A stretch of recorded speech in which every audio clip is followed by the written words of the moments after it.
ding la nga na lo apalam sanga sit na manolay et na mong hihin song le sit na te atam ta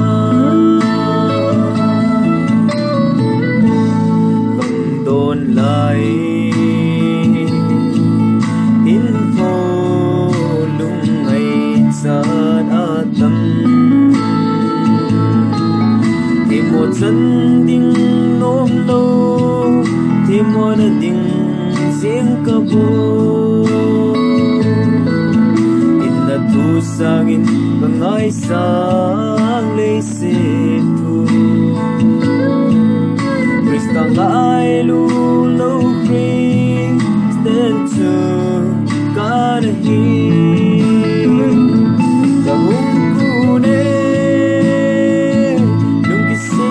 punin nang malam kahin sangin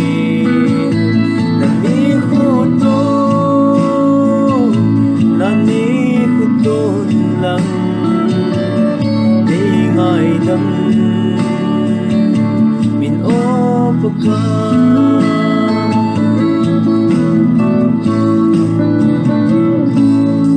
kukalin